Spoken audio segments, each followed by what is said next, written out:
big contact! Go back to Ashley and down to 10. It has been an absolutely astonishing season.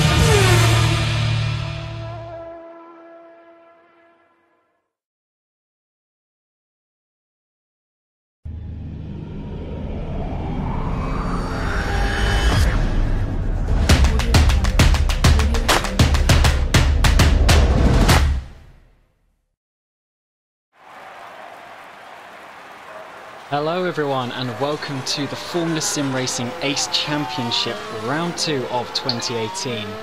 Today we're here from the Bahrain International Circuit from a lovely twilight setting today. We're going to work our way into the darkness, which should happen in the early stages of the race. But today I'm here with a new commentator to FSR. I'm here with Joshua Penny.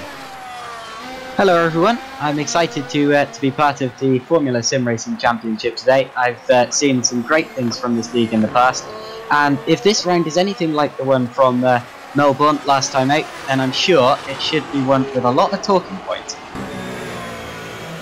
Yeah, it was certainly a very interesting race last time out. There's a lot of different strategy calls and things like that, so I'm sure it's going to continue today because the tyre options today are the super soft, the soft and the medium, and they're not the most durable tyres in the world, so it's going to be a little bit difficult to try something like a one-stop here, so the strategy is definitely wide open for this race.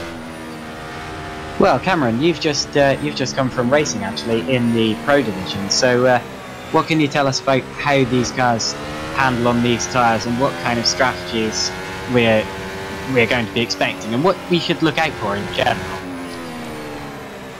Well, as I said, the tyres are a little bit sensitive, so you really need to be careful. But if you can manage your tyres, then it is definitely possible to do a good performance. I mean, in Pro, we saw a lot of people doing 2 stops, but I tried a 3-stop, which probably wasn't the best option, but I'm sure if there's someone maybe a little bit quicker than me, it could work. So I'm probably looking at 2-stop, but whatever tyres you want basically. It's not going to be a set tyres, there's going to be people choosing quite a wide range, I think. Okay, yeah, strategy is certainly one of the most interesting points in a race like this. I mean, Bahrain, a track which is very high in abrasion, and we've got some quite quick corners here and some quite tight, slow braking zones, like especially the one going through turns 9 and 10. That one really drags the tyre out a bit. It's very easy to lock up there, so tyre conservation might well be a talking point today, but for now this is all about qualifying, so it's all about taking the car to its limit and seeing what you can get out of it. And so far, at the top of the order after the first 5 minutes of qualifying is Tom Satherley. So Tom Satherley at the top in the GS Racing car so far, although the drivers have only really set 1 lap so far, so a lot of time for improvement. Second place at the minute, Robin Panzer in the ACR Racing Engineering car. Of course, that's one of the 2 ACR, actually I think it's 3 ACR teams here today. Third, Lucas Schmidt, who is actually second in the championship after the first round, and then it's Jordan Weeks and Giordano Valeriano, and Valeriano is our championship leader, winning last time out at Melbourne. Had to fight for it, but he got there in the end, and now, well, he'll be wanting to replicate that here today to extend his championship lead, I'm sure. I tell you, there's also a couple of penalties, so if you see at the bottom of the screen, there's a few people with back of the grid penalties, which is why they are not out. Yeah, let's have a look at the track and see who is going on to a lap. We already have some times set up, as you can see. Well, I think we should talk about who actually has these penalties first. We've got David Chiappini with a 5-place grid drop, and then we have a couple of back of the grid penalties altogether, and those are Danny van der Neert who is currently 5th in the championship, Harris Parves, Tom Van Egmond, and Pedro Gomez as well. Although I don't think that Danny Van der Neert is actually here today. I think he's been replaced by, is it Arif Roslan, who has taken that seat, and will be doing the full season for that car, I think. No, I think that is his full-time seat. We don't actually have reserve drivers as such in the ACE Championship, so I'm pretty sure that is his full-time seat for this season. Okay, I just don't see Van der Neert in the server. That's all. So we'll see. We'll see if he turns up. But for now, Jordan Weeks goes to the top. So Jordan Weeks with a 127.139 in the Drillers car, I think, goes to the top of the order so far.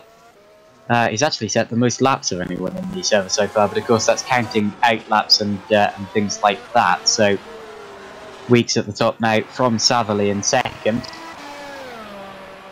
Still plenty of time to for things to change though. I believe that Saverly himself is on a lap here, so we'll see if he can go any quicker with this one. I don't actually have a live timing thing on my screen at the minute, so I'm just going to have to guess who's on a lap a lot of the time. But Saverly certainly crossing the line here, so does he go any quicker?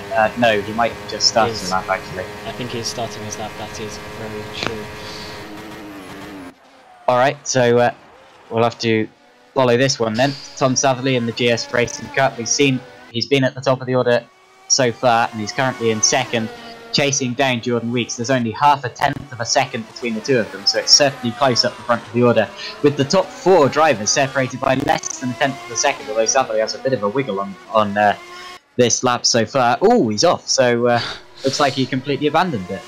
Yeah, that lap was not going well for him. He had a bit of a mistake going into turn 3 or turn 2 it was, but Luke Schmidt now P6 at the moment. He is on a lap currently coming through the first sector. I think he's definitely one to watch for in the championship, and also today in this qualifying session. Valeriano has just popped up to the top there. Yeah, Valeriano goes to first. I was just going to say he's been moved to 7th, but now he puts his car to the top of the order. I was expecting that to come sooner or later from Valeriano, who won last time out, as I've already said, because I wouldn't expect Valeriano to have had any sort of dip in confidence or performance after last round, and he's only going to get better from here. So Valeriano to the top of the order with a 126.848. How does that relate to the drivers in the Pro Division earlier? Yeah, there were some drivers dipping into the 126s, so I would expect this ace field to be, being able to get more nearer the mid-26s on their better laps.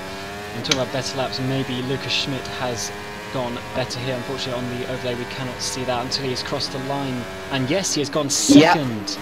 He has gone second, only 2/10 off Valeriano, but still quite a big jump for him there. I'm sure he can get that again with another lap. Yep, so Lucas Schmidt to second, about, well, it's 0.216 off Valeriano ahead, and just ahead as well of Jordan Weeks behind him. But still a couple of drivers who haven't quite set laps. Luke Maguire's been out several times and always seems to poke back into the pits before he can set a lap. But I'm sure that lap's going to be a quick one when it comes in, because we've seen from the ACR guys that whatever ACR car you're driving, it's going to be quick. They really know how to set up a car. They're one of the biggest simulator racing teams in the world, so Maguire has a lot more to come from him, as does Peter Schultz in the flag-to-flag racing car there. So yeah, we're on board with Peter right now. This is his first race of the season, as he missed the last race as he was on holiday, unfortunately planned before the calendar was out. But yeah, he is back today in his flag-to-flag machine with his green accents to indicate that it is him in the car. He's a bit crossed up there out of turn 10. That's certainly not going to affect his momentum. I mean, that's certainly going to affect his momentum. Yeah, he had a fairly mediocre season last year with Breslin, and he moved to ACR, but he's now in the flag squad, doing well in the in some endurance championships around the world as well. But now he is in the FSR's Formula 1 car and he is going for this. Currently not set a lap time down in P23, but as he comes around the final corner, let's see what he can do. He's very quick in pre-season testing. Can he get towards the top 10? What can he do? 18th. Oh, 18. Oh, I'm sure he's a bit disappointed with that. He's still got a lot of time to find, I'm afraid to say. But, well, we've been talking about that. Robin Panzer's gone to second. So Robin Panzer in the... Well, that's one of the ACR cars, has gone to second position. Wow, just 3 thousandths faster than Lucas Schmidt. So the two of the ACR cars, very close up the front of the order. Although technically different teams. We've got ATR Racing Engineering for Robin Panzer, and then simply ACR for Lucas Schmidt. Remember, we actually have 3 ACR teams on the grid in this series. I was just on board with Victor, and he wasn't very happy. Let's put it that way. That he messed up the lap that he was on. Unfortunately, putting it in the wall. Okay. Yeah, I was a bit surprised by that. Well, at least this is sim racing, so you can do things like that. Not maybe the most professional way of taking the car off the track and back to the pits, but it works, so why not? Actually, I believe Robin Panzer's on a lap here because he's really flinging it around the middle sector, so no, Panzer... he's warming up his tyres right now. He's warming up his... Yeah, because I thought he was in the pits not really that long ago, so yeah, Panzer not on a lap yet, he's just sort of getting the tyres warmed up. And this is exactly the opposite approach to what we saw in Formula 1 yesterday. Because in Formula 1 yesterday, the problem that the drivers were having was that the tyres were absolutely overheating, and they were having to absolutely crawl around on the outlap just to stop the tyres from overheating. But it looks here like we're having absolutely the opposite problem with these tyres. Yeah, the tyre, it's quite a low grip track here, to be honest. But the actual the core temperatures weren't actually getting that hot. It was only really the surface release from the testing that I had. So if you drove the car, fairly well, you could actually keep the tyre temps down. For us, I mean, it is 29 degrees track temperature, so it is, medium. If that's medium, tell that to Great Britain. Yeah, the weather in this country is a bit suspect sometimes, hot and cold. Very different, yes. A very quick lap just came in from Matthias Coleman. Matthias Coleman sets a lap almost identical to the leaders, only just off it by 0.029. And Coleman goes up to second with that lap. He only has one more attempt. In fact, he doesn't have one more attempt because an out lap and then a real lap would cross him over into 13 laps. So that was Coleman's last attempt there. And, well, I'm sure he still had time to gain, so that's a shame that we have the lap limit there. But Coleman will start he'll start at least second. There's still a good lap from him, and I mean, there is a lap limit of 12 laps, so that is basically 4 hot laps, because you need an out lap, an in lap, and a fast lap, obviously. I'm on board with Lucas Schmidt right now. He is coming through the final sector, and Panzer was also on a lap, but he is now back in the pit lane. Obviously aborted that. Let's keep on board with Lucas Schmidt as he comes up to the final corner. He's currently only 2/10 off pole, which is more than doable for him, I would say. But can he improve on this lap from the ACR driver?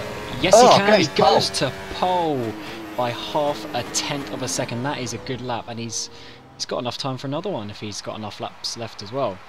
Yeah, he's got enough laps left. That is a good lap from him. 126.793 is the lap, and that's actually put him just 0.5 of a second ahead of Valeriano. But the grid order doesn't care how far ahead you are, it cares that you are ahead, and he is. So the top 3 now separated by less than 1/10 of a second once again. Schmidt, Valeriano, Coleman, they are very, very close here. But Schmidt and Valeriano are going to get another attempt if they want one, and Coleman unfortunately isn't there. So that's that for him. But a great lap from Lucas Schmidt there in the ACR Avid Chronic Racing car. It seems like most of the top drivers are in the pit lanes. They're obviously rowing up to go out in a couple of minutes' time for their final attempts, should they have the lap count. Yeah, it seems like almost everyone is in the pit lane about to come out onto their flying laps. And out of the pit lane now emerge Schmidt, Valeriano and Chiappini. So the 3 of the top 4 drivers going out for one last attempt. They come out virtually together on the track here, and this is going to be a proper shootout for the top position here. Yeah, obviously, because the real road that we have in rFactor 2, where the actual the racing line, wherever you race, gets more grippy. You obviously want to ideally be the last man out. Just to get those few extra thousandths of a second that you can try and get. But obviously, you don't want to leave it too late that you actually run out of time, which we have seen occasionally happen. Yeah, this looks like a nice little outlap fight at the moment. Yeah, a few more people coming out onto the track. Tell you what, there are a lot of people on track together there. They're absolutely with each other and swapping places on the straight, just trying to find the ideal track position. Of course, in a straight line, it is actually beneficial to be running behind someone because of the slipstream. But around the corners, these cars chuck up so much dirty air that the car behind gets bounced around like a pea in a frying pan, and as a result, you do want to find yourself somewhere where someone else isn't usually. Yeah, the slipstream is rather powerful in this car. However, you're not going to be able to get close enough to really keep with them through corners. But talking about being close, I think the drivers have now spread out and they are all starting their final lap. So this is going to be a big flurry of times coming in the next minute or two, with seemingly everyone onto their final hot laps. Currently on board with Valeriano as he comes through this first sector. As Joshua said, winner last time out. Can he grab pole position today? He is battling with Lucas Schmidt, who is, yes, himself is also on a lap behind. But we will keep our eyes on Valeriano at this moment of time, see if he can get a nice quick lap in here to sneak pole. This is a real battle between the top 5 drivers. Only Coleman out of those 5 is in the pit, and Valeriano is going to be the first of the big guns to settle up. Schmidt has already abandoned, so Schmidt is back in the pits. He will not be going any faster, and that means it's now between Valeriano and Schmidt, but Schmidt is stationary. He can only sit and wait and watch Valeriano cresting the hill as Giordano Valeriano is going, I think. Oh, he's had a little wiggle on the exit of the penultimate corner. It's been a good lap so far, so maybe he can still go quicker with this. He's going around the final corner now. Run it out to the curb. Don't run over the curb. There you go. That will look fine. What's the lap from Valeriano? He's crossing the line now. It is pole! Pole for Giordano Valeriano. But will anyone go quicker? Robin Panzer still coming through to settle up. He's another driver who might well snatch it away. Only 3 or 4 tenths behind so far, and with the potential to go quicker, I'm sure. But great lap from Valeriano to take provisional pole position by just under a tenth of a second from Lucas Schmidt. It's Valeriano, Schmidt, Coleman, Chiappini, and then Panzer, but Panzer is still going and still round in the final sector of the lap. Yeah, Panzer is the only person I can see who's willing to challenge this front row. Can he get it? As the floodlights come on here in Bahrain, can he get pole position? No. It's no improvement, and he crashes it across the line. And that is that. Only one driver still to set a lap. It's Martin Branansky, who is in 20th position so far, and he improves but doesn't move up a place. So that means that the top 10 grid order for this race is Valeriano, Schmidt, Coleman, Chiappini, Panzer, Satherley, Weeks, Maraksek, Leno and Lopez. So the pole position at the last minute goes to Giordano Valeriano. Yeah, what a lap was at the end there. That was quite nice, I have to say. There's always something about getting it on that very final lap. So yeah, that is a good job from him, and yeah, winner last time out. So yeah, showing that he is definitely potentially, the one to watch for this championship. Absolutely. And following those top 10 that I read out, we have the rest of the pack of 25 drivers. Viktor Ivanov, Yuri Tsirovatsky. I haven't actually practiced saying that name, so I'm quite impressed with myself there. Harley Hamnet, Shayan Najam, Dave Paling, Arif Roslin, Carlos Hernandez, Peter Schultz, Mark Behrens, Martin Brunansky, Kevin Morville, Pedro Gomez, Luke Maguire, who did 11 laps and didn't set any of them. Yeah, didn't notice David that. Yunt and Harris Parvez. Yeah, that's a not a great qualifying session for Luke Maguire, because as we saw last time out, he is definitely a contender to be definitely in that in that sort of top 5 battle. But unfortunately, he's starting from 23rd today. So, well, it says he's registered 11 laps. None of them actually registered. So I reckon what's happened there is he's gone out onto a lap. He's thought this is rubbish and teleported back to the pits. Maybe he's crashed every time or had a spin or something like that. Whatever the case, there's something wrong, and he just hasn't got used to the car or hasn't got the hang of it or whatever. But whatever's happened, Luke Maguire starting right the way down. So as we move into this warm-up session, I will leave a nice track camera, but we will take a quick couple of minutes break here, and we will come back in a few minutes, and we will update you with the full grid and have the race live from Bahrain. So we will see you in a minute.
Hey man, I got that new TMX Thrustmaster wheel. It's going down. Xbox One? I can't wait to play when I get home. Yo, let me play. Yeah, I have to play first. Yeah. You know, I'll race it for it. Well, I have a hand.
Will not run, keep it up.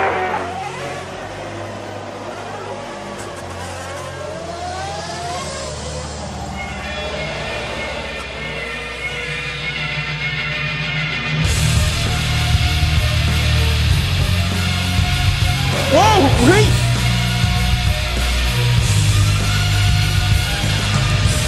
Oh no, big mistake! I had to go back last and down to 10. No, he's an early conference.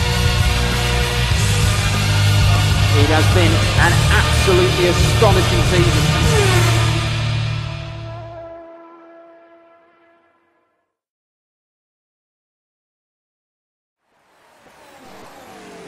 Hello and welcome back to the round 2 of Bahrain.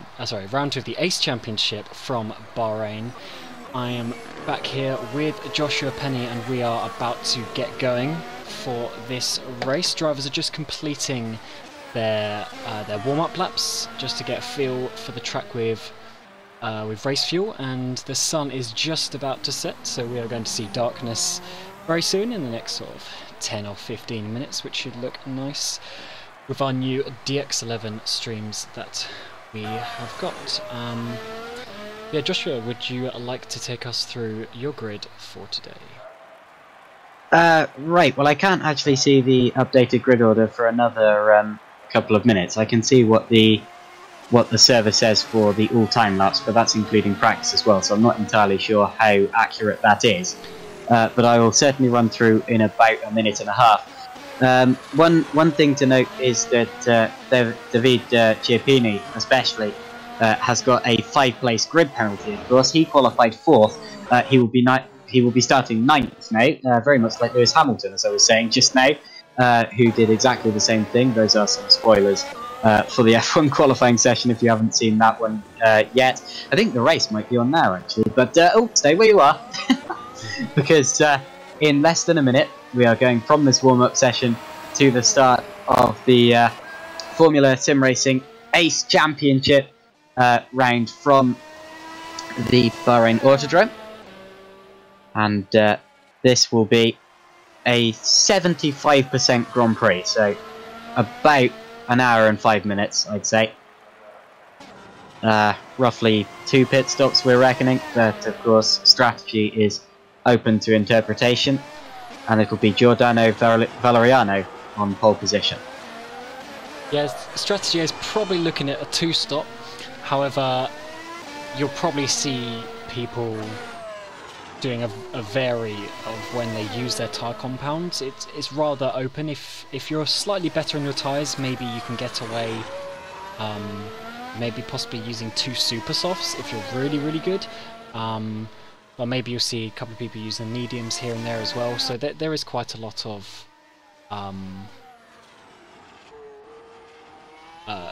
strategy choice today, and I'm sure we'll see quite a vary. Because in Melbourne last time out, where Valeriano, as you see on screen, he won. There was a lot of strategy. Valeriano 2 stops, some of the ACR guys 3 stops. You had people like Haris Parvez. He started a bit further back, outside the top 10, but he came up to eventually get on the podium with post-race checks. So there's a lot of variation, and we'll do our best to keep up with it, because I'm sure we'll see a lot of different tyre compounds today. In this warm-up session, someone who's quite surprising is Jordi Lopez in second, because he was a bit far down in qualifying, but maybe he has good race pace in his networks. Well, we'll have to see. I expect that these guys will be running their race setups now, getting ready for the start of the race, just feeling how the car is going to feel then. So the warm-up session, maybe not an absolute demonstration of what the drivers are capable of, but it's certainly something to look at for how the cars are going to be at the start of this race. And Valeriano just took that session there, so he could certainly get away well. But it's not all about lap time that they'll be testing now. They just want to get a feel for the cars, and of course they won't be properly going for it like they did in qualifying. And then at the start of the race you have things like traffic to factor in as well. It's all about how your setup reacts to kind of running behind someone, running just in front of someone, running side by side, going slightly offline, pulling an overtake, things like that. That we'll have to see. Anyway, here comes the grid order. So it'll be Giordano Valeriano on pole position here today, followed by Lucas Schmidt, Matthias Coleman, Robin Panzer, Tom Satherley, Jordan Weeks, David Mroczek, Giuseppe Leno, David Chiappini with the 5-place grid penalty, Jordi Lopez, Viktor Ivanov, Yuri Siravatsky, Harley Hamnet, Shayan Nayam, Dave Paling, Arif Roslan, Carlos Hernandez, Peter Schultz, Mark Behrens, Martin Branansky, Kevin Morville, Tom Van Egmond, Luke Maguire, David Yunt, Haris Parvez and Pedro Gomez. Those are the 26 drivers now, so we've gained one. I'm not entirely sure who we've gained, but 26 drivers have lined up for the start of this race, and away they go now on their formation lap. Yeah, this... I'm not really sure what to expect for this race, because the pace in qualifying was only a little bit quicker than pro, so I'm wondering if it's going to be similar to the pro race. But these drivers are just that sort of next level with the racing, so I'm sure turn 1 will be a lot cleaner than turn 1 was in the pro race earlier. But yes, you are about to watch the second round of the ACE Championship for 2018.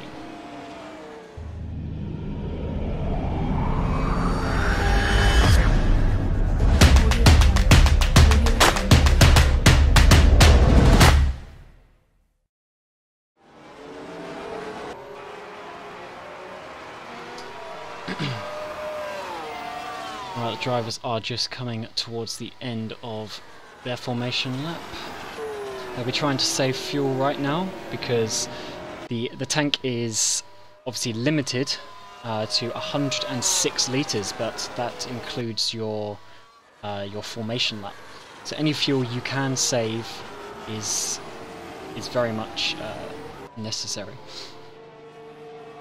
Yeah, allows you to run a slightly higher engine setting in the race if you do save your fuel on the formation lap, and well, it's just always a bit of a safety buffer, of course, with a smaller fuel tank than some of these drivers will be used to. But anyway, onto the grid we go now, out of the final corner, and Giordano Valeriano is going to park his car in the first place grid box, which is actually on the left hand side of the grid here, and that means that they will have the outside for turn 1, which means that if second place gets a good start, they have a very good chance of getting up into the lead at turn 1. And we've seen that a couple of times at Bahrain, so P1 has to be especially careful And talking of careful, I think Valeriano just overshot his box. He did. He's had to reverse back for it. So that's going to be a little bit of a hindrance at the start, but he's lined himself up now. Very aggressive slant, positioning his car across to defend from Schmidt at the start.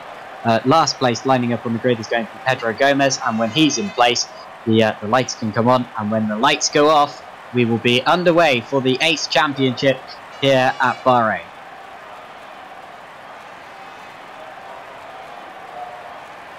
So we're sitting on the grid now. The lights are very nearly about to come on. Someone obviously not quite in position yet, seeing as they're not on. Now they are. Here we go. 3, 4, 5, and it's go! Away we go at the start of the ACE race. And oh, very good start from Lucas Schmidt. Schmidt is going to get up to the lead on the inside, I think. He has a very good line. Look at Coleman trying to come around the outside as well. And Schmidt has the inside line. Can Valeriano hang on to it? Yes, he does. I wasn't expecting that. But Valeriano still leads the race. We're all through cleanly. That's great to see. And Valeriano is leading it as we're heading up to turn 4 on the first time of asking. Through he goes ahead of Schmidt and Weeks, but there's slight contact. Weeks, and I think that was Coleman, briefly bumped wheels, I think, and Coleman was forced wide. Chiappini goes through. Someone's running very wide. It's Coleman again. He's losing place after place. He's about to drop down into 8th position, I feel. And, well, someone's missing their front wing, and that's Peter Schultz. Oh, that is a shame for Peter Schultz on his first race of the season. Oh yeah, Coleman is having some more issues here down in, what's that, 8th, 9th place now. So yeah, there's a bit of contact there going into turn 4, and there's a Netrex round in the background as well. I think that is, yeah, it's Victor Ivanov is round.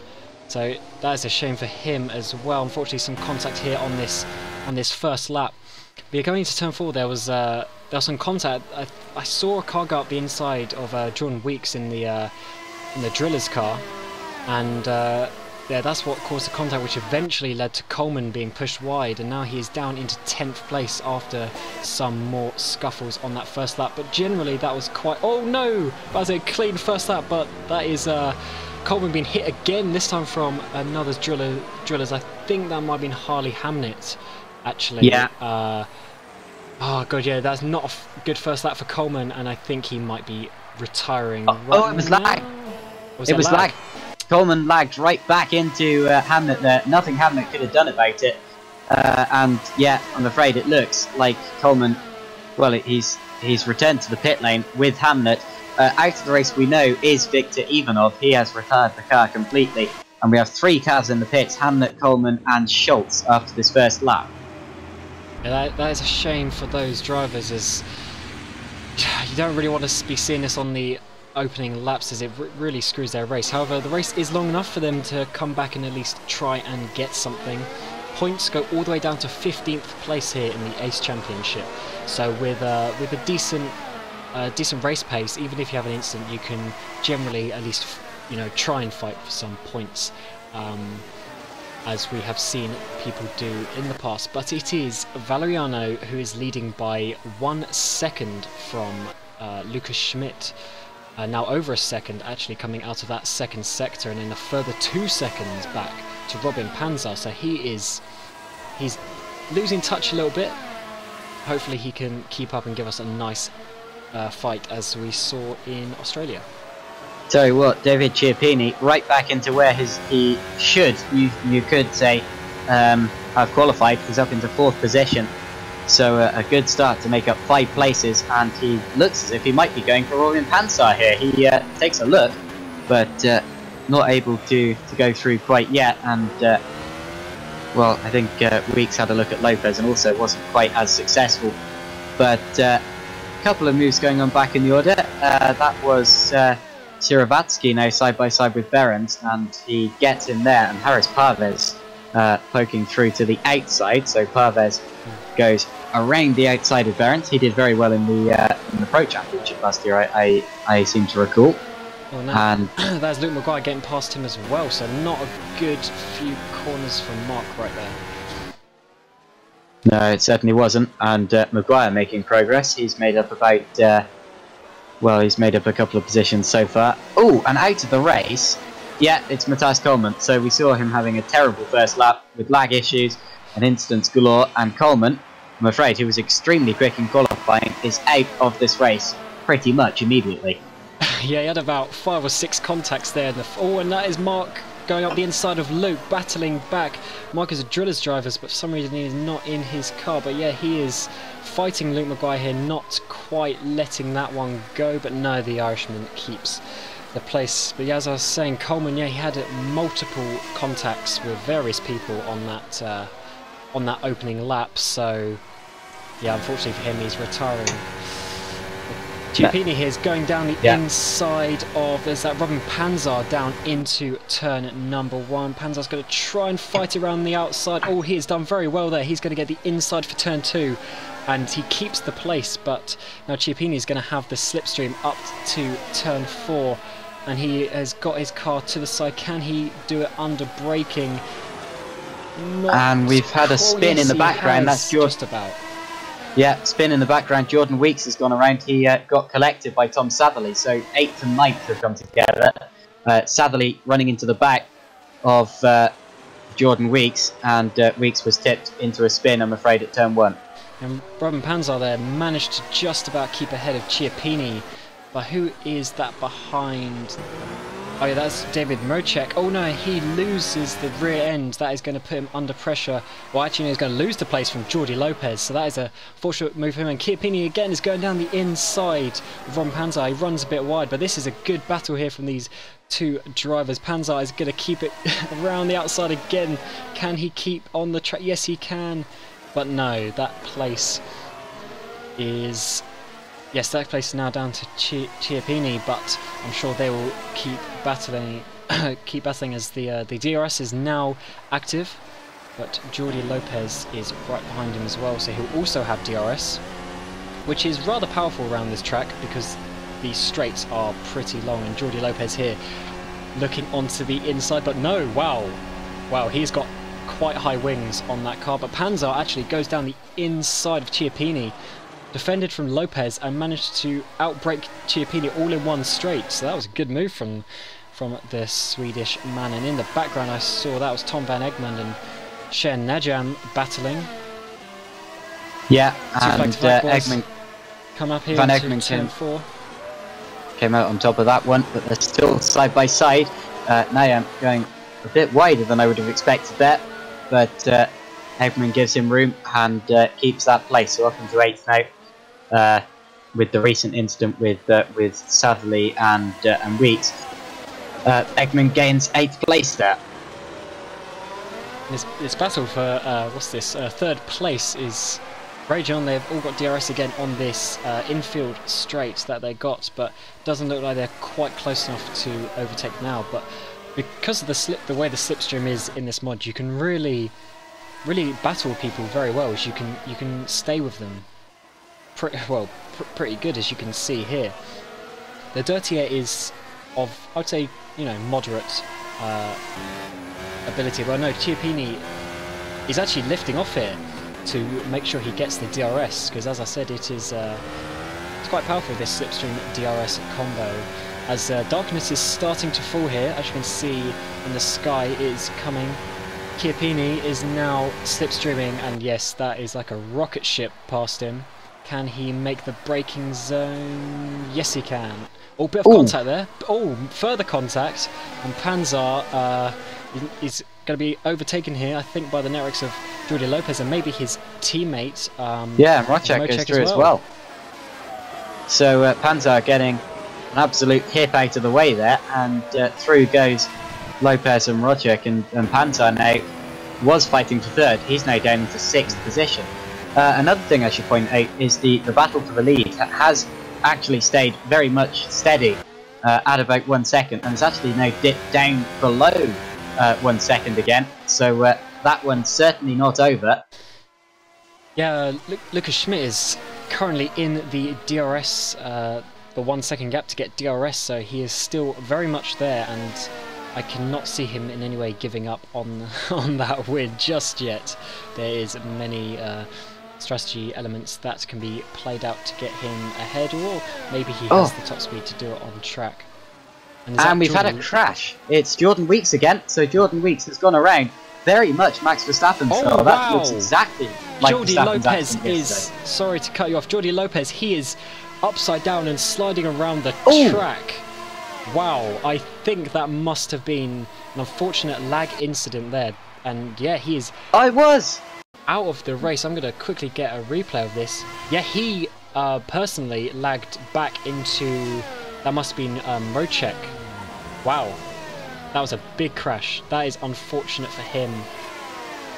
For That the was American driver. five times upside down, over and over and over, and sadly all caused by lag. And that's terrible to see. He's now out of this race. We've had a couple of DNFs in that lap. Two big drivers as well, Lopez and Weeks, both quick drivers. Weeks just lit up the rears coming out of turn 2 and spun it into the barrier. Lopez unfortunately lagged straight back into Rodger. Hopefully Rodger didn't pick up any damage from that. I don't think he did. That looked very much like my accident yesterday in the checkered flag endurance series. But anyway, Rodger seems to have got away with it, and Jordi Lopez unfortunately doesn't appear to have got away with it at all. Yeah, Lopez is from America, from the east coast of America, I believe. So there is probably a bit of ping there, but that was very weird. Has to be said, because he was the only one who lagged. So it doesn't seem like it was any way sort of server lag. It seemed like it was his connection, but. Yeah, that's unfortunate for him. He was doing a good race, to be honest, up in the that battle for the last podium position. So I'm sure he's going to be a bit sad about that one. Well, absolutely. It's always very disappointing when you get taken out by an incident that is absolutely not your fault. Cem Najam down in 10th position. He went for a bit of a late move there. Oh no, he's not going to pit. That is Luke Maguire taking a very defensive line. Is he worried about his top speed? But now is that Pedro Gomez? No, he seemed to lift off a little. Oh wow, Cheyenne down the inside. That is a late hole. Wow, that was late on the brakes from Cheyenne Najam. Luckily he didn't hit anyone, but he also didn't make the corner. So that position has now gone back to Luke Maguire, who's now up inside to the top 10 as Cheyenne outbrakes himself again, coming into turn 4. So that is unfortunate for the flag-to-flag driver right there, as he was battling with Tom van Egmond, who is now up to 7th place. So yeah, a little bit of time lost there for Cheyenne in the last couple of laps. Tell you what, he had to go very wide at turn 4 to actually avoid running into the back of Luke Maguire there. Yeah, he does appear to be later braking than a lot of these other drivers. Yeah, I doubt Luke Maguire was braking early, because he's a top driver. So yeah, I think Cheyenne was trying potentially a little bit too hard there, but yeah, all ended well. So that is that's good for them. It's about the 3rd time in a lap though. He needs to be careful about that, because any misjudgment further could well end up with him in the back of the car in front. Let's hope it doesn't, but it could. So needs to be careful about it. Meanwhile, Tom Satherley catching David Norcek. I reckon that gap's come down by about half a second on that lap. Satherley setting a quick last time. Indeed, well, it was actually about 0.3 of a second it came down, but still, Satherley well and truly in the DRS range now, and under Norcek's gearbox. That's for 4th position, and that's one that we probably should be watching, because that could well change very, very shortly here.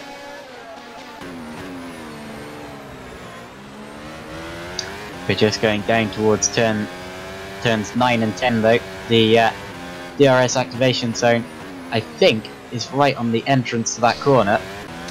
Yes, it is. So just he'll have it now, and indeed, open goes the DRS. He won't be close enough for a move this time round, but so long as he can stick with Satherley through the corners and get a good exit at some point, then he might well have a go at David Norcek. Maybe down the start and finish straight. That does appear to be the main overtaking opportunity of this lap. He's got a 6/10 disadvantage to Norcek ahead of him. There's some good comments that we have in the in YouTube today, noting that Maguire and Gomez had a back of the grid penalty, and so did Harris Parvez, and Luke Maguire obviously started near the back as well, and they are all basically around the bottom of the top 10, so they have done very well in this opening 10 laps here in Bahrain, as we are now basically fully in darkness. 9th, 10th and 11th for Parvez, Maguire and Lopez. As you said, they've been really climbing up the order. Harris Parvez, I believe, did very well in the Pro Championship last year. I get a feeling he won several races in that. Yeah, he won it. Oh, so, who's that off? Who is that? Oh, Maguire's off. Maguire went off the circuit there. Yeah. But it was in a straight line. That's. Oh no, it wasn't. It was. Oh, he's lit up the rear tyres. That's very much how Weeks went off. But he just about held it. Good save. Get but a he replay ran of this. The escape road. Wow. Along the straight. Yeah, got a replay of that coming out of turn 2. He just you say lit up the rear tyres. Nothing much more that can be said about that. Well, that's very bizarre. We've seen a couple of people doing that this weekend, actually. Not just in this, but in reality as well. Meanwhile, there was slight wheel-to-wheel contact between Hernandez and Roslan there in their battle for 13th position, but they've got away with it. Hernandez ahead, and he's now going to the inside of Dave Palin. So gets through on the inside of the corner. Palin on the softer component tyre. I believe that Hernandez is on the super soft here, so Hernandez making up ground but running wide. Hernandez is off.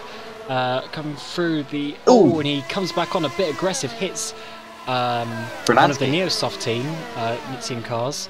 That was a bit of an unsafe rejoin there, but all seemed to be okay regarding damage or whatnot. But I have noticed that at the front of the field, the gap is up to 10 seconds between P3 Chiappini and P1 Valeriano, so the top two are definitely pulling away here a little bit and really showing that they are the two quickest drivers currently on this circuit in this opening stint.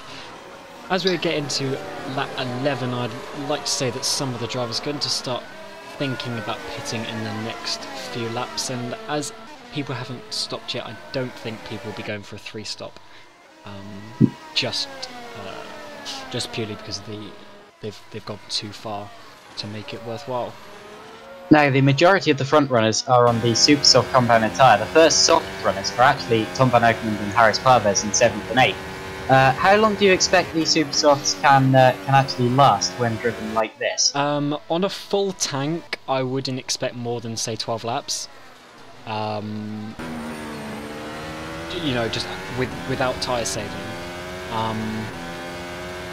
Nearer the end of the race, you'll probably get a few more laps, but right now, probably lap 12. So are people pitting this lap? No, they continued. So they are really going to be pushing this.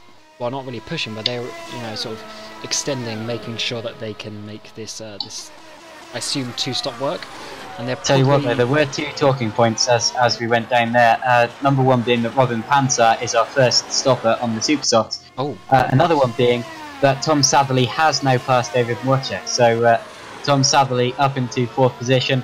Robin Panzer has pitted the car.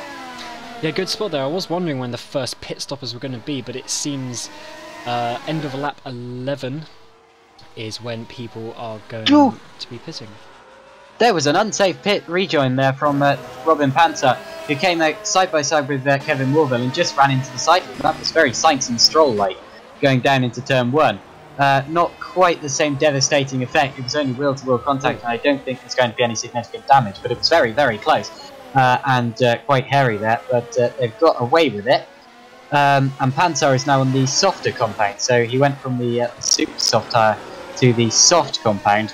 Also in the pits was Cheyenne Najan, and I'm quite surprised by that because he was on the medium compound of tyre.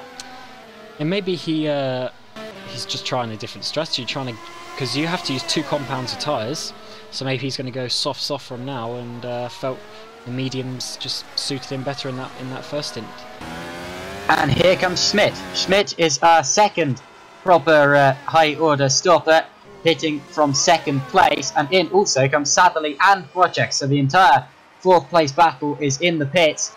as is second place. Tom van Egmond is in on the softer compound. I was expecting him to stay out for a bit longer, but obviously going for a different strategy to the one I was expecting. Savily is now on the softer compound.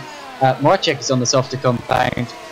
Schmidt has also come out on the softer compound, and side by side are Gomez and Leno, and Gomez comes out ahead of those two. Out of the pits comes Luke Luke Maguire has just pulled a move actually on Dave Paling for 7th in the on-track order. Yes, they were side by side coming into turn 1, and Dave Paling is now, he thought he was going to go for it there into turn 4, but now he backs out of it, so that is Luke Maguire up into 7th place. But obviously with the pit stops it will be a couple of places down, but yeah, Panzer is down to 17th place, so yeah, the field relatively 16th now. He just pulled a move on David Young. Yeah, as I said that he was making the move, as Joshua pointed out there, so yeah, up into 16th place now. Now, will Giordino Valeriano hit this time around? I wouldn't be surprised. Yes, he's heading for the pits. So into the pits comes Valeriano from the lead of the race. We've seen that around this time in the race appears to be the good time to pit for the super soft runners, and he is now going onto the softs just like all of the others did. Yeah, Harris Parvez is one to look out for here for Valeriano, because Schmidt is right behind Parvez, and obviously Valeriano is only just ahead of Schmidt, and Schmidt would have also got an undercut, so maybe this is where Valeriano's going to come out, but no, Valeriano's going to be behind. I think Schmidt's going to get it. I think Schmidt's going to get it. He gets the lead. Schmidt uses the slipstream from Harris Parvez to take the lead of this race. He has jumped Valeriano by pitting a lap earlier, getting a fresh rubber, and Harris Parvez now splits the leaders, and he has no obligation to get out of the way. But Valeriano gets to the inside, demotes him pretty easily. But whatever the case, Lucas Schmidt has genuinely taken the lead of the race here. Yeah, that was very good from him. Obviously, due to no refueling, the undercut is very powerful, but you have to use it at the right time because you don't want to pit too early. But seemingly about lap 12 was the best time, and Schmidt took it. Valeriano didn't, and now Schmidt is a second ahead of him. Well, yes, and Valeriano struggling to get away from Parvez a bit. In fact, I think that the gap has actually started to come out even after Valeriano has got past Parvez. So maybe Schmidt is just better on these tyres. We'll have to see as the stint progresses, but for now, that appears to be how it looks. Valeriano did very well in Australia with his tyres, because obviously he had to do one less stop than the ACR boys who 3-stopped. I doubt there's going to be a 3-stop from ACR today, so this is a straight fight, and it seems that Schmidt is winning that just now. However, because Valeriano went one lap longer, later on in the race, he is probably going to be pitting. Excuse me, probably going to be pitting and being on the fresh tyres at the end. Well, next pit stop at Pedro Gomez. He was running 4th on the road, although that was only after the cars ahead of him had stopped. He is going to come out a little way down the order. He is probably going to be switching onto the softer compound. I shouldn't wonder there. And he might come out about 15th place. He's got the car going. Also in that lap was Mark Lorenz and Kevin Moorville, who is coasting it down the pits now. And he returns to the order about, well, he's in 14th, Pedro Gomez. So this battle that we had between Chiappini, Mocek, Panzer, they've all completely spread out now. Chiappini is in 4th place, but then coming around, what's that, turn 10, but then Mocek is not even coming to turn 9, and then Panzer again is in turn 9, so they've really spread out here for this 4th place battle, so that has changed the complexion of the race a little bit, but there was a couple of incidents from Mocek and Panzer, of course. Tell you what though, there are a couple of cars in that mix that haven't yet pitted. Dave Paling and Arif Roslan. I don't believe that either of them have come in yet. Neither has Harris Parvez, currently in 3rd position. So there are definitely some changes to the order yet to be made, and that's actually splitting the lot of them and letting Tom Savily drop back towards David Morcek. No. So I thought Savily was coming in the pit lane, but no, he is just pulling out of the slipstream, coming here to overtake Roslan, coming down into turn 1. Can Ghost Speed get the Invictus car on the brakes? Yes, he can. That is a nice move there by Tom Savley, textbook with the DRS. I wanted to mention that Parvez, he did this last race on the soft tyres. Started the race. He started a little bit further down as well, as he had today with the back of the grid. He had decent pace with the soft tyres and managed to eventually get on the podium after post-race checks. I think he finished 4th or 5th on the road. So if he can do this again, keep some good pace on these soft tyres, then he is going to be one to look out for. But he isn't really going to come into play just yet, because obviously he hasn't made a pit stop. Now here comes Satherley on Paling. This is going to be pretty straightforward, as Paling is trying to, well, he's on a very different strategy. He knows he doesn't have to fight Satherley. Satherley goes through, and in the background, Morchek has also demoted Roslan. So those two moves pretty straightforward, and have both been pulled off on that straight. Now back in the slipstream, they all get down the penultimate straight through the final corner. Now, when are we expecting Paling and Morchek to pit? Well, Paling is in this time, so Paling knows he can't battle. Oh, and actually in comes Roslan as well, so late call, but in he goes. And the two of them are going to now drop back through the order, and that means that up the front of the order, we're pretty much back to how we were, except Harris Parvez is still there. Pedro Gomez going through and David jumped there, but I was wondering... see, I was wondering if these guys were getting to one stop, because they stayed out for a couple more laps. It's possibly looking at one stop from them, but no, they are onto the soft tyres. Sorry, so that means they got to stop. Well, actually, Roslin went onto the super soft, so yeah, they both need to stop again. Probably for the opposite of what they have at the moment. But I think that Luke Maguire having a bit of a lag moment just now. Sort of moved around on my screen, but yep. And Tom Van Egmond in P9 going to the inside of Yuri, and yes, he makes that one move. Did not want to butcher Yuri's surname there, so I won't try. Yeah, I will let you. I will let you be the one who says that. But yeah, that's Tom Van Egmond up to P8, which will probably be P7 once Harris pits. Yeah, and I wouldn't be surprised. Well, actually, I'm quite surprised by how long David Yunt stayed out. Although I'm sort of not, because he is on the medium compounded tyre, which is the hardest compound we have here today. But David Yunt, another one who still hasn't stopped and is still running. Higher up the order, and into the pits now comes Yuri Siravatsky. I butchered his name there. Siravatsky. There you go. In he comes, stops the car, and he goes onto the super soft tyre. So up the front of the order, we've got a mix of strategies. Some drivers starting on the super soft and going onto the soft. Others starting on the soft and going onto the super soft now. Two drivers certainly to watch towards the end of the race will be Tom Van Egmond and who was running with him, red car. I think it was actually Tom Satherley. Well, whoever it was, a couple of drivers there started on the. No, it wouldn't have been Satherley. A couple of drivers there started on the softer tyre. They're on the soft tyre again now, and will end the race on the super soft, I expect. Pedro Gomez running just behind Tom Van Egmond. I think it was Gomez I was referring to, actually. So I reckon that Gomez started on the softer compound, has now gone onto the super soft, and will probably end the race on the soft or the super soft if he thinks it can last that long.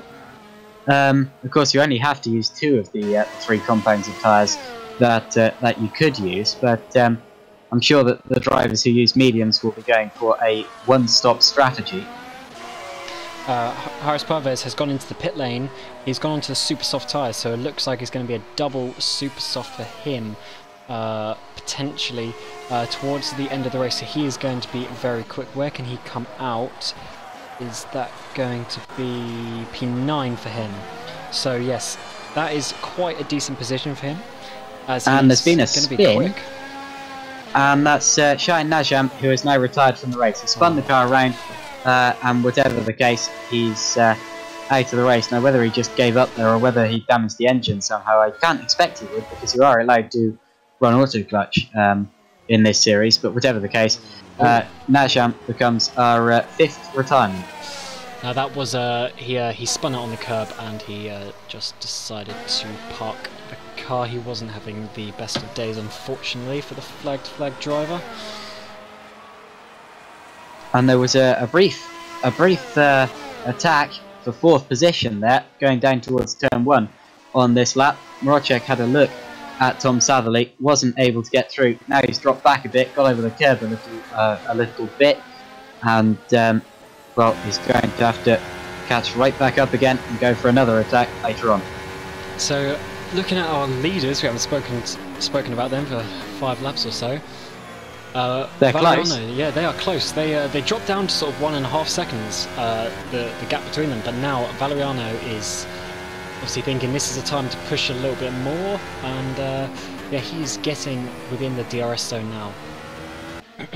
This is a properly exciting race between the 2 leaders, whether it be through strategy or on track. Both of those very, very exciting. And Valeriano now feels the need to put the hammer down. He is in the DRS zone. And the gap to Chiappini is still about 10 seconds, but the gap to Satherley is 18 seconds with 20 laps. So they are about a second a lap faster than that sort of best of the rest field. And these guys are really pushing each other at the front with some nice speed right now.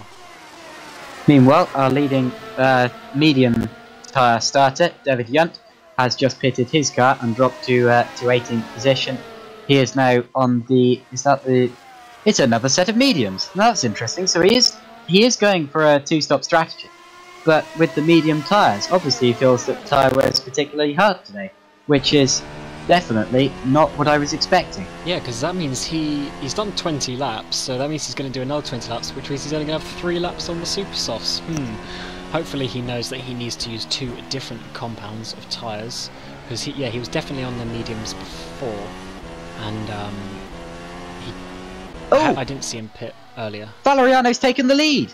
Valeriano has taken the lead of the race. He's well, it looked as if Schmidt had a very bad exit to the corner before. And whatever the case, Valeriano has just blasted past him in a straight line and taken the lead of the race. His top speed? No, it was just that Schmidt seemed to top out at about 185 miles per hour.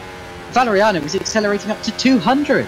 That was amazing. I think that shows the difference between a normal straight and one assisted by slipstream and DRS. But whatever the case, Valeriano, like a rocket ship, has passed Lucas Schmidt for the lead of this race. Yeah, I'm sure there must have been some fuel mixtures going on there, because that was quite a big difference in speed, and Schmidt was definitely very low on speed. I'll stay on board with him now, and we'll see what his top speed is on this lap.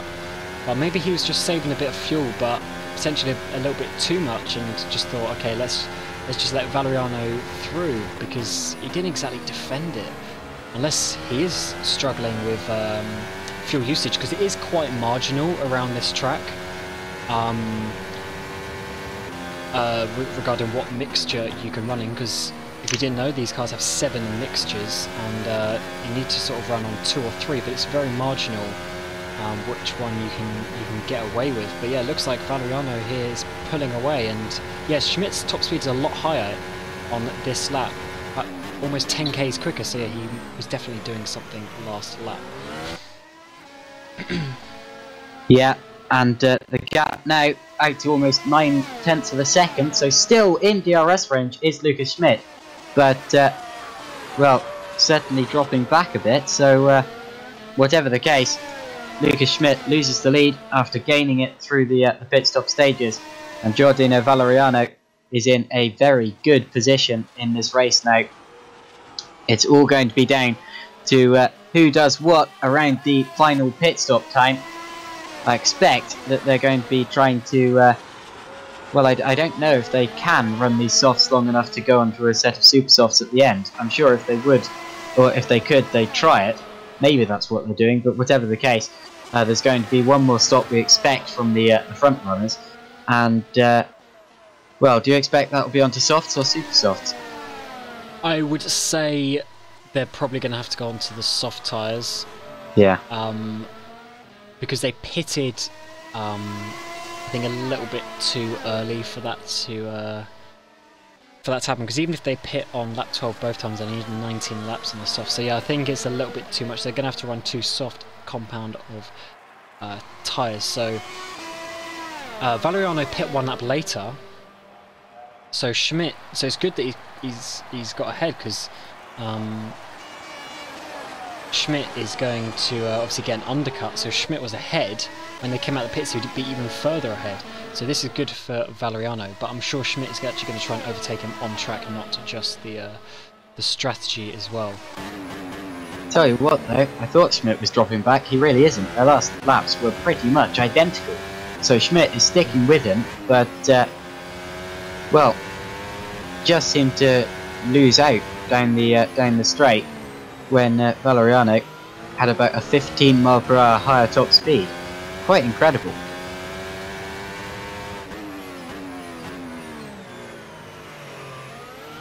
Just checking the YouTube comments. Someone, Matt Gaming says, how has Arif done so far? Arif Roslan currently running in 12th position.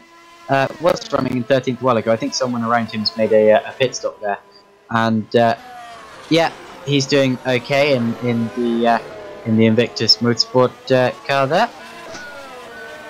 Yeah, he was having a nice battle with Dave Payne, but Dave seemed to come out on top of that and is about second up the road right now. Yeah, that is him sitting in 12th place.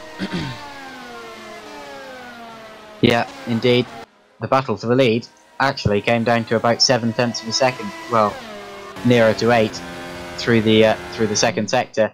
Now it's come out to about a second again. So when they come up to blue flags here, seems to be remaining steady. That blue flag was just a car coming out of the pits, Peter Schultz. I thought that would be an opportunity, but Peter got out of the way very well. So that is minimal time loss for the leaders, if at all. So yeah, Schmidt is definitely staying with him. So maybe he's just sort of running to I don't know, maybe a tyre plan or a fuel plan, something like that. So he is. He's not losing Valeriano, so he seems to be actually in control, rather than just being slow. The two Neosoft engineering cars have swapped places. And Branansky gave way to Siravatsky. They are currently running 14th and 15th, and catching Luke Maguire, who is doing something interesting down the start-finish straight there, and seemed to be losing a bit of time. So David Mocek here is very close to Tom Savley. They were very close in Sector 1, but nothing seems to happen regarding an overtake. He is definitely going for this 4th position after being ahead of Savley at the beginning, but then obviously losing a bit of time through some contact. But no, he runs a bit wide there, and that is that chance gone down into turn 1. Gonna have to catch back up again a little bit. And how is Schmidt doing? He's well, it appears that he pulls it to about. Well, no, he actually gained on that lap. His last lap was quicker than Valeriano's. It appears he pulls to about 7/10 of a second behind Valeriano in the second sector, and then drops to about a second behind him again in the third. He's done that the last, I think, 3 laps. But all it takes is one little mistake from Valeriano, and through goes Lucas Schmidt. So he needs to be careful, as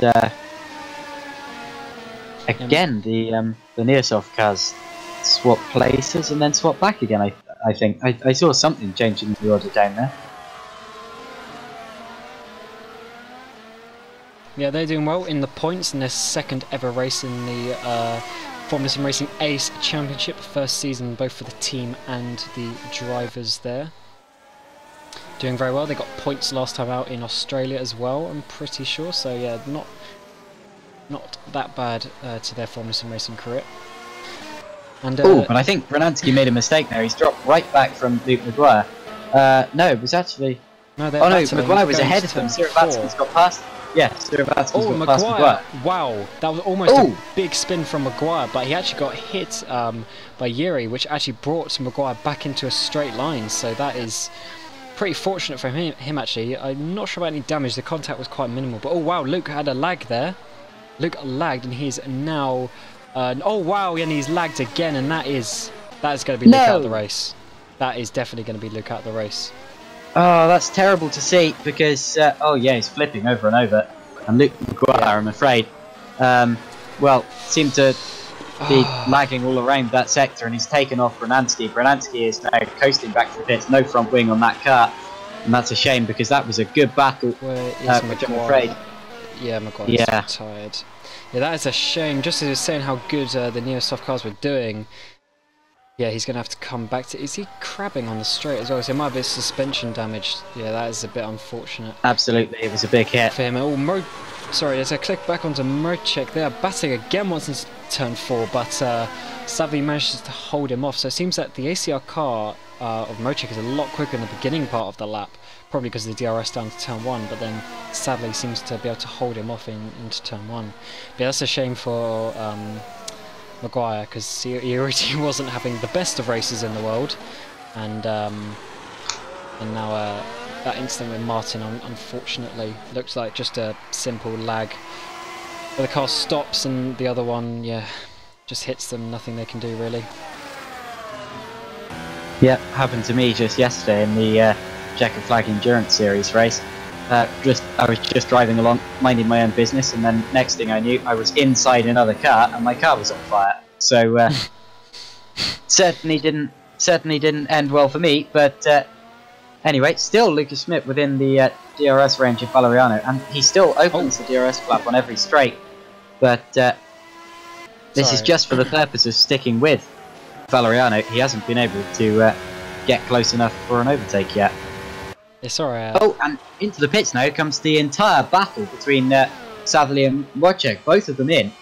So Satherley and Rodger are both in the pits now from 4th and 5th positions, and this, I don't think, will be their final stop. What tyres are they taking? Well, it's softs again, Soft it would have to be, so they might just make 16 it laps. Yeah, that should be just about doable, especially on lighter fuel. Yeah, okay, yeah, you make a good point with the lighter fuel. So I think that's just about possible. They'll have to be careful with it. Yeah, I wrecked about half a lap ago because I just clicked onto Harris Parvez, and as I did that, he was getting very close to Robin Panzer. However, he himself had a little bit of lag and lost about half a second, unfortunately for him. But yeah, he's doing very well here in 6th place because he's sort of on strategy. He's there on pit stops as well, so not bad from back of the grid penalty that he had. Luke McGuire in the YouTube chat says, "This is ridiculous. Track wasn't working for me, FPS lag and all, I don't know why. Melbourne was fine. Every time I put the power down, it lags and I spin." So, very bad luck from Luke McGuire. And his race has ended in a way that doesn't appear to have been his fault. And that's always irritating. Oh, there's a front wing on the track. Now, who's that? As they were going down towards turn 4, that's not where Branansky lost his front wing. So, something's happened. But it doesn't appear to be, well, whoever it is, it's no one who hasn't had. There's no one running without a front wing. I'm looking for someone losing loads of time and I can't see it. But yeah, as we speak, Pedro Gomez is in the pit lane along with another ACR car. Who was that? Robin Panzer. It was going into the pit lane as well. So yeah, they are now sort of a bit lower down, but the cars ahead of them are still needing to pit, be Lino and Paling Ruslan, etc. I think it was a glitch actually, because the front wing just seemed to kind of spin and then disappear, so I'm wondering whether it was ever there in the first place, or whether... Do you know what colour it was? But it seemed to be a kind of red one, but maybe that's just the desert heat getting to me or something like that, but whatever the case. Into the pits now comes Mark Behrens, who does appear to have quite crabbing steering there, so I'm wondering... That might be the red front wing. Yeah, but he's still got his front wing. Oh no, sorry. The angle I was at, it didn't look like he had a front wing, but it's because it's actually black. That's why I thought he had no ring. But yes, he is. Well, I tell you what, his out of steering's the not in the pits. right direction. That's really not in the right direction, actually. So maybe Mike Behrens has been involved in some sort of Let's incident, go on because board. that car is absolutely Oh wow! not in the Yes, right direction. that is massively out. That is. That I've never seen someone continue with that much. That is almost 45 degrees. That's probably about 35 degrees of steering lock. Yeah, absolutely. Quite dramatic. But anyway, well done to him for continuing in this race. I wasn't expecting that to happen. In fact, I found the culprit. Yeah, now what's happened is he's gone to the inside of Carlos Hernandez. This is about a lap ago, and he's properly clouted him under braking. That's not under braking, surely. What's now? How's that happened? He's just kind of got some sort of boost on Hernandez. Has Hernandez lagged? What's actually happened? No, he's lagged back into David Yunt, and it's Yunt's front wing that seems to have popped off and then appeared back again. And Behrens has got really bad steering. That's a bit weird. Sorry, Lucas Schmidt is coming in the pit. Yeah, Lucas Schmidt is coming in the pit, but the gap went up to almost 3 seconds over the last couple of laps, and there's someone behind him pitting as well. But yeah, Valeriano stays out as we expected. But Chiappini's coming in, and is that Mark? Behrens again, I'm afraid. Something obviously wasn't fixed, or he got a stop go. But yeah, that is Lucas Schmidt out. He's going to keep P2 from Harris. Is he? That is going to be... is Harris Parvez, isn't it? Yes, it is.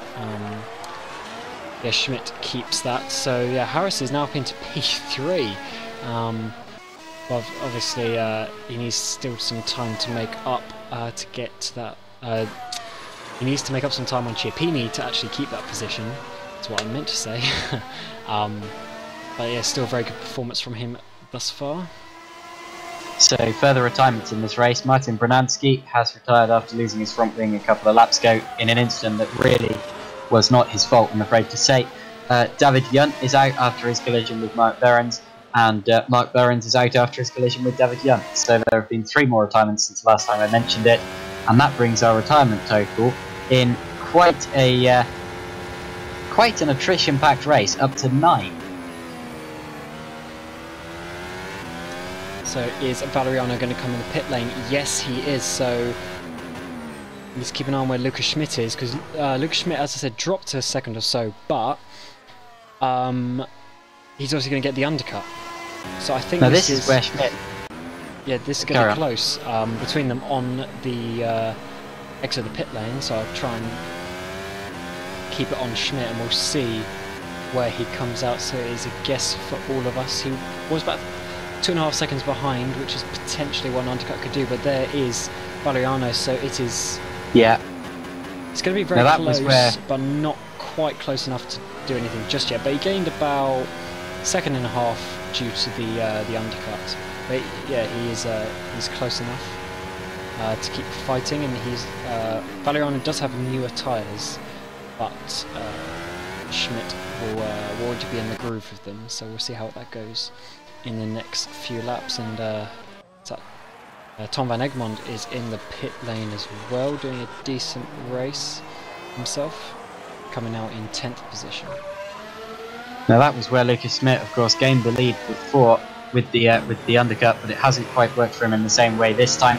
He is still, though, within a second of Valeriano, so the gap is pretty much as it was.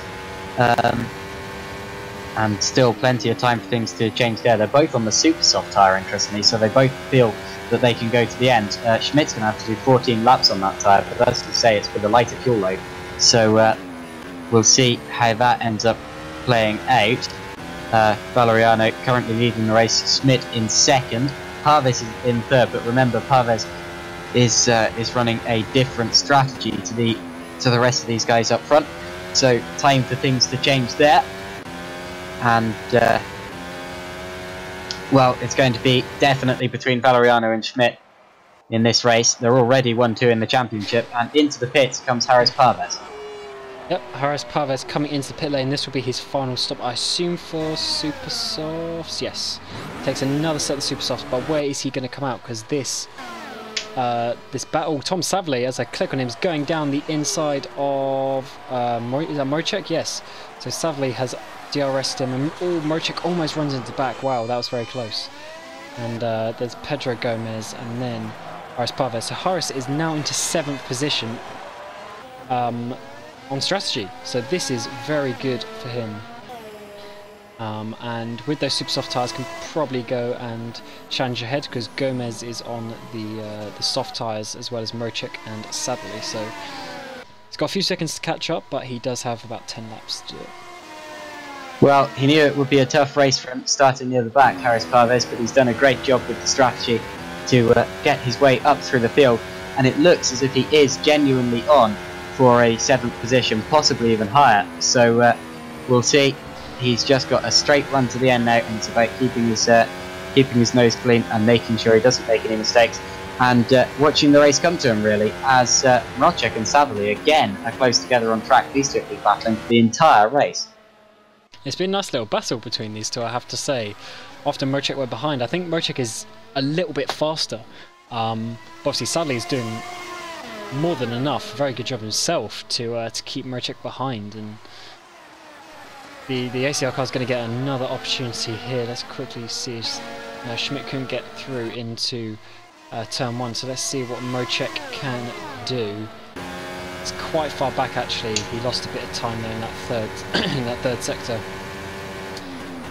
and he's big on the brakes though, so he's going to be close right up to Sadley, but yeah, that is not going to happen just this lap, unfortunately for him, but he's going to be trying as he has the whole race.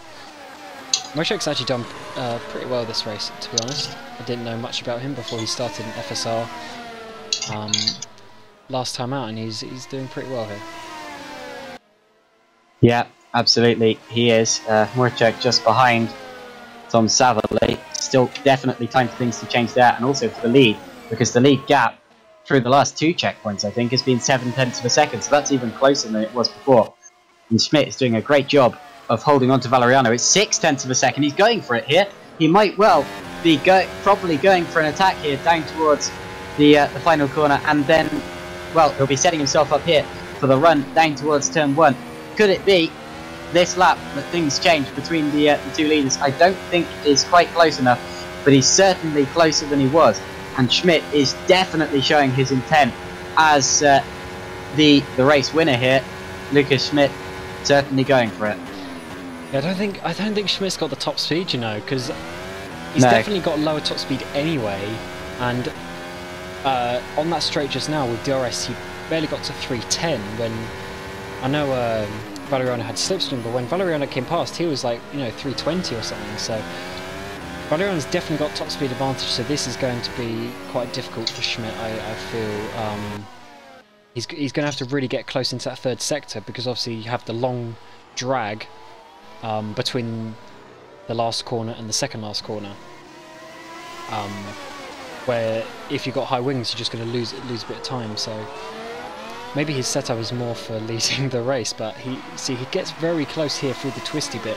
He just needs to keep it through these fast corners of turn 11 and 12, and then hopefully be just about within the slipstream, maybe use a bit of his mixtures that he's got, because with the 7 mixtures that you have, if we're running on sort of mixture 2 or mixture 3 this race to make it to the end, if you want to push a little bit, you have 4 mixtures extra, so the increase is a fair amount. And yeah, he's definitely a lot closer on this race, on this lap, I should say. Finally got there. And yeah, Lucas Schmidt, he's going to not.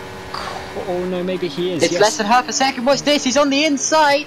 He certainly took a speculative look, made Valeriano go defensive, and now he'll be right back on him as we head up the hill. Again, he doesn't really have the straight line speed, but he's certainly able to get alongside him with the slipstream and the DRS. And Schmidt is very, very close. The gap as they crossed the start-finish line was registered as less than half a second. They spotted that he was going to go for it. He did, but he wasn't quite close enough to get himself fully alongside. He was certainly very close to it.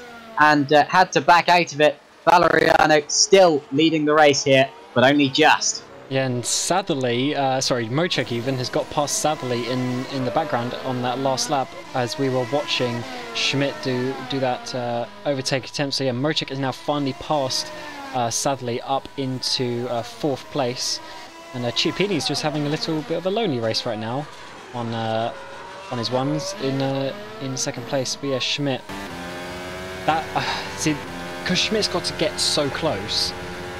He's going to, I don't think he's going to be able to challenge every single lap like he did, but we can now see that he's definitely able to overtake. He needs to set it up correctly to get the momentum out of a few corners to build up to it. But again, he's fairly close here, but again, not quite, I don't think.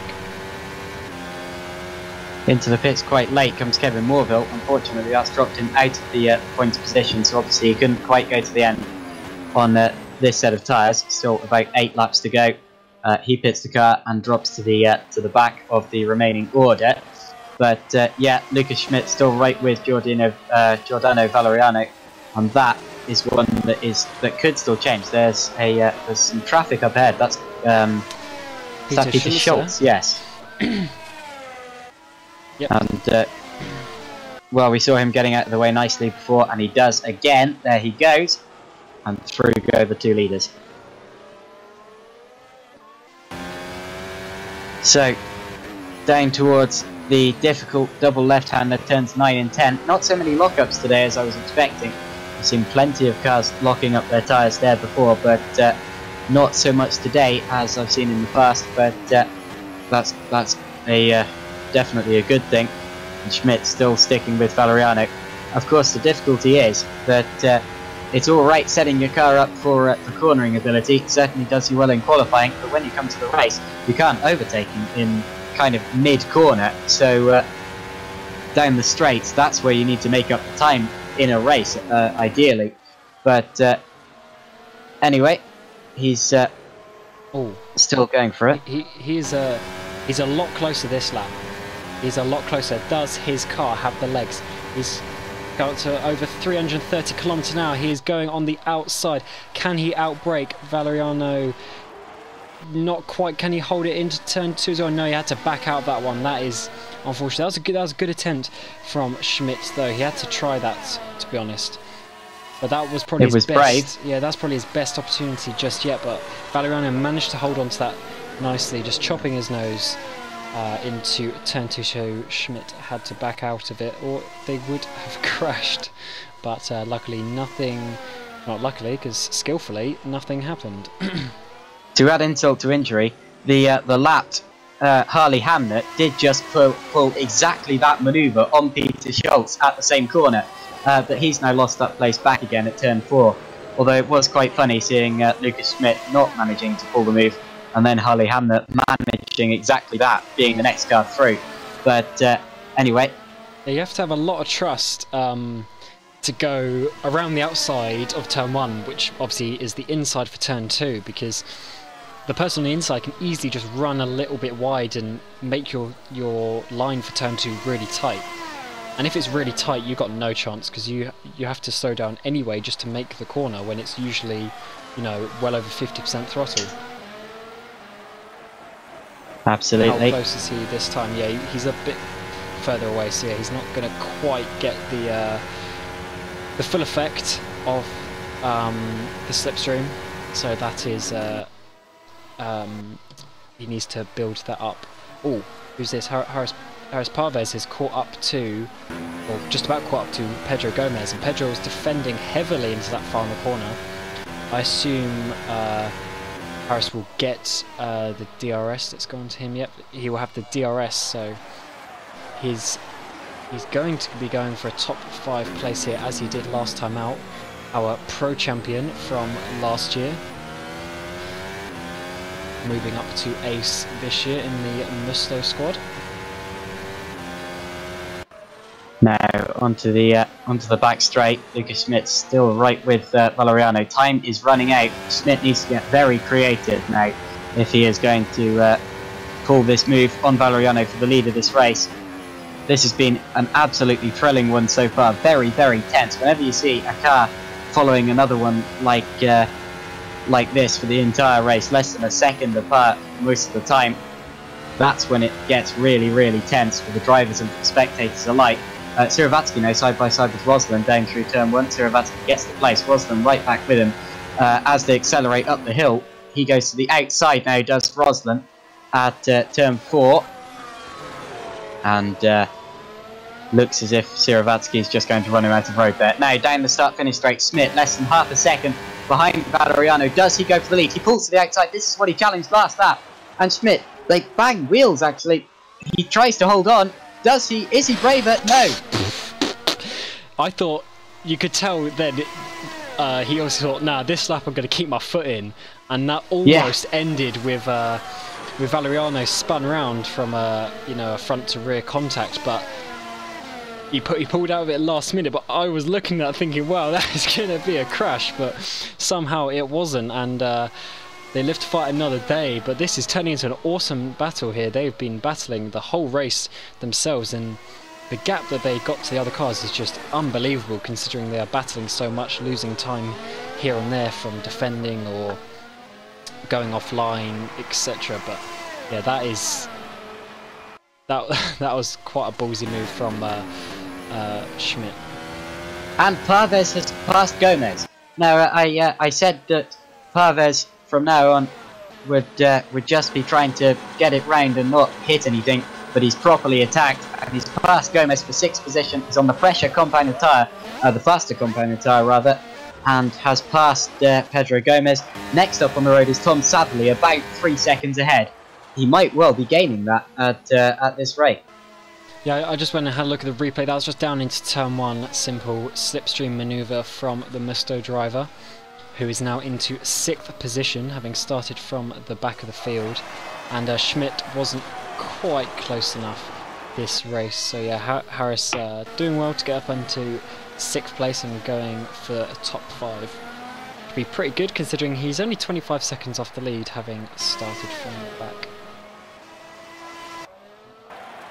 Absolutely, and he is catching Savelli now. He's taking chunks of time out of him. Only has 4 laps though, so needs to be quick about it. But talking of quick, Schmidt is actually closer through the first sector than he has been for the entire race to Valeriano. This lap could be his lap. He's closer than he has been before, and as they go onto the back straight, it's not going to be close enough to challenge here, but he really needs to start setting himself up for this. And through the last few corners of the lap, it's all going to be about the move down into turn 1. I'm sure you can really get inside the driver's mind at this time of the race. And Valeriano will be psyching himself up, knowing that Schmidt is going to go for it. He needs to be as aggressive in defence as he has been the last couple of laps. It's all or nothing for the lead of this race. He's going defensive even now to try to break the slipstream from Schmidt.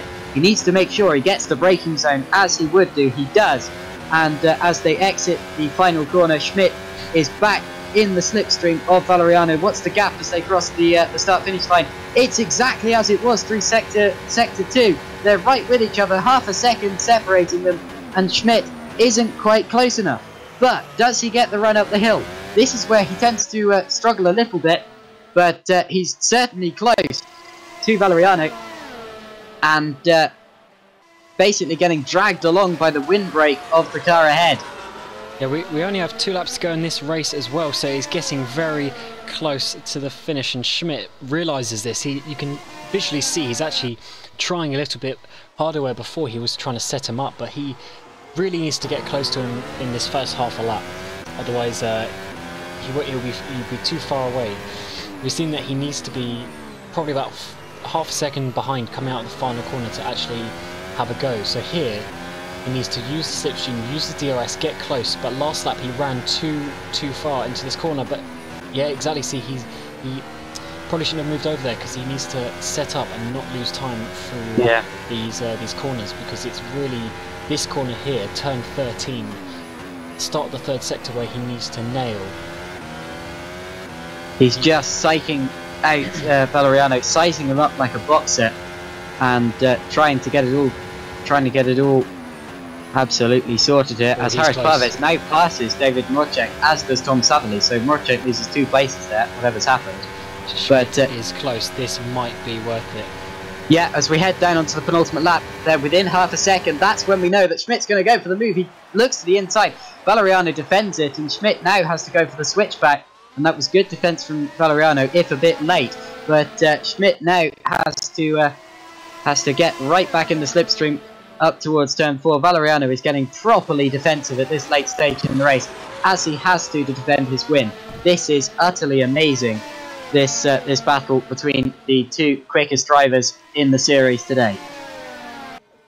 Yeah, it's been an absolutely brilliant battle. You can tell Schmidt is just so close to getting this overtake done, and he's a lot closer now in the first sector. But as we know, that is his strongest sector. He needs to stay close here and try to get this going.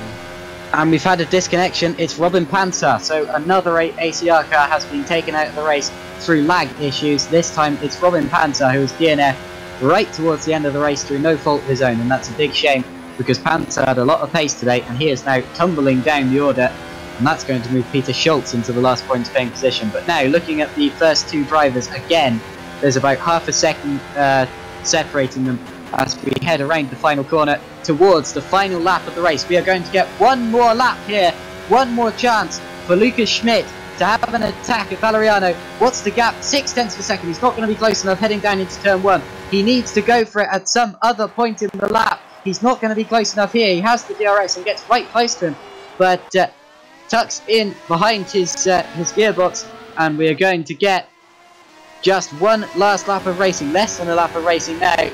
Valeriano goes defensive down into turn 4. Schmidt looks to the inside. That's not going to work. Now as we go through the S's, it's all about hanging on for Lucas Schmidt, setting himself up for the back straight. The back straight isn't always a good overtaking opportunity because the next corner is a fast one with not much of a braking zone. But if he can do it down into the final corner of this lap, that's probably going to be his very last overtaking opportunity down there. This is where he needs to do it. I think this is where he needs to do it, this corner. He's been very close before. He's going to need to do a bit of a dive, but nah, he's half a second. He's probably too far back. So yeah, he needs to stay on the racing line, take a nice line through here, and try and. And all Valeriano needs to do is drive a normal line and hang on for dear life. Don't make an error. Valeriano needs to be careful here. Schmidt is right on his tail as we head down the penultimate straight. Valeriano cuts to the inside. Look at Schmidt. He's coming like a shark, but I don't think he's going to be close enough. Final corner is upon us. Schmidt is certainly with him, but it's going to be Giordino Valeriano who claims a very well-deserved win. Hangs onto it. Fantastic defence. Valeriano wins it, followed by Schmidt. What a race that was. 1 minute 6 seconds 38. 1 hour 6 minutes 38 seconds, that's what I meant. And third is going to be David Schiappini. Fourth, just about, is going to be Tom Savely, but that is a very close one, which is just about going to go the way of Tom Savely ahead of Harris Parves in fifth. Great race from Harris Parves.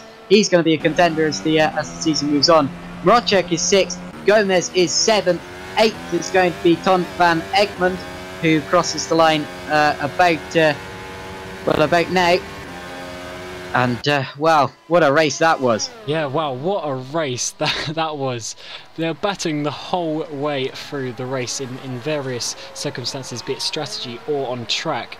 But Valeriano once again comes out on top, and after 2 races has taken both wins, so he will continue to be on the top of the championship.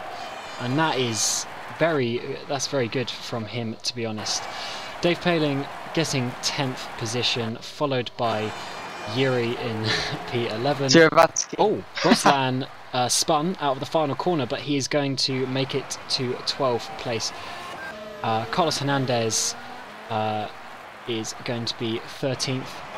Then there's Harley Hamnet and Peter Schulze, who will collect the final points, but they were 1 lap down, so they have already finished. But yeah, back to the leaders. What a battle that was.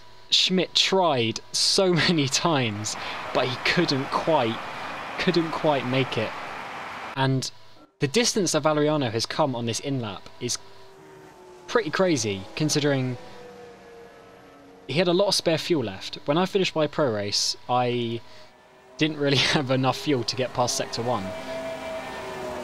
But maybe he managed to defend very well anyway, not needing the mixtures. But yeah, he is showing that he is definitely probably the class of the field at this moment in time. And you know, can people challenge him going forward? I think they can, considering how Schmidt did. But his high wings were potentially a little bit too much for the battling here, and it looks like Valeriano has finally ran out of fuel before he gets back to the pit lane. But yeah, what race that was. Well, it shows you how tight and how light these drivers have to run on the order after all of that. Valeriano, Schmidt, Chiappini, Satherley, Parvez, Rodger, Gomez, Van Egmond, Leno, Paling, Siravatsky, Roslan, Hernandez, Hamnet, Schultz, and then out of the points, Morville, and then our DNS, Panzer, Behrens, Yunt, Ronansky, Maguire, Najam, Lopez, Weeks, Coleman, and Ivanov. What an absolute cracker of a race we have just witnessed here at the Formula SimRacing ACE Championship, round 2. Yeah, that really lived up to the hype that Australia brought. So it really looks like we're going to be having an awesome season here. In the ACE Championship. Those drivers at the top are so close and, you know, really fighting hard, which is good. I mean, the gap to Chiappini was, you know, a little bit big. It was over 10 seconds, but I'm sure, because he is new to FSR, I'm sure in the future he will come good and potentially challenge for race wins. But yeah, that just about does it here from Formula SimRacing today. So thank you, Josh, for joining me in your debut commentating here at FSR. No problem, I loved it. Yeah, that was a great race. And later on today, in 1 hour's time, we have the Formula SimRacing World Championship qualifying that will get underway from Bahrain as well, where our best drivers get going and show us really how these cars can be driven at the top. So yeah, we look forward to seeing you then. If not, we will see you in 2 weeks for the French Grand Prix, where we'll have all 3 championships again on the Sunday. Keep an eye out on the socials, and if you'd like to get involved, check out the Formula SimRacing forums links in the description, and maybe get driving with us. So yep, thanks for watching, and we will see you soon. See you later.